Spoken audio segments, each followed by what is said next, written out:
Hello' everyone, আপোনালোক সকলোকে মোৰ চেনেললৈ পুনৰবাৰ স্বাগতম জনাইছোঁ। আজি আলুৰ এটা ইজি আৰু টেষ্টি ৰেচিপি লৈ আহিছোঁ, যাক কোৱা হয় ঝুৰি আলু। আহকচোন ৰেচিপিটোলৈ আগবাঢ়োঁ। ঝুৰি আলুৰ বাবে মই এয়া 3টা মিডিয়াম চাইজৰ আলু লৈছোঁ আৰু এতিয়া এইকেইটাৰ বাকলিখিনি গুচাই ল'ম। বাকলিখিনি গুচাই হৈ গৈছে, এতিয়া আলুকেইটা পিচি ল'ম। আলুখিনি সদায় ওপৰৰ পৰা তলমুৱাকৈহে পিচিব। এইয়া চাওক, মই দেখাই দিছোঁ।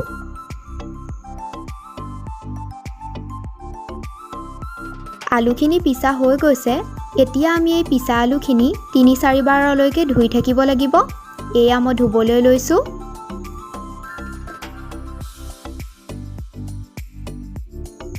আকৌ এবাৰ ধুই ল'ম।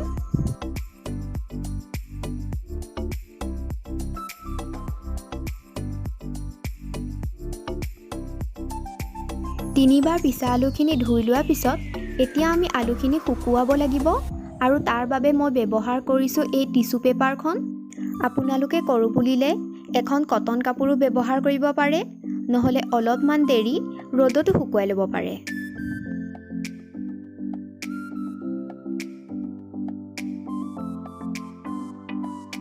এতিয়া প্ৰায় এঘণ্টামানৰ কাৰণে আলুখিনি শুকাবলৈ দিম। এঘণ্টাৰ পাছত আলুখিনি ধুনীয়াকৈ শুকাই গৈছে আৰু এতিয়া আমি এইখিনি ফ্ৰাই কৰিম। এতিয়া এখন কেৰাহী গৰম কৰিছোঁ আৰু তাত ৰিফাইন তেল দি দিছোঁ। এতিয়া কেৰাহীত আলুখিনি অলপ অলপকৈ দি যাম।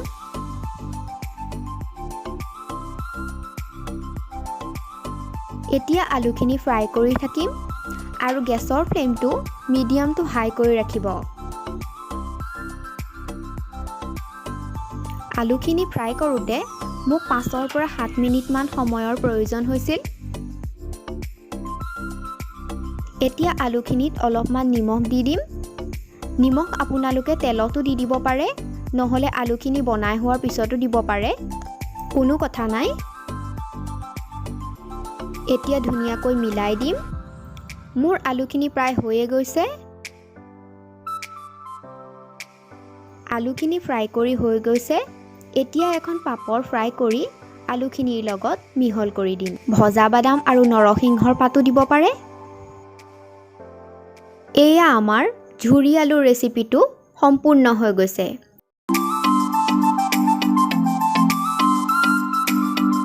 ৰেচিপিটো চাই যদি ভাল পালে তেন্তে মোৰ ভিডিঅ'টো লাইক আৰু শ্বেয়াৰ কৰি দিব আৰু মোৰ চেনেলটো ছাবস্ক্ৰাইব কৰি দিব।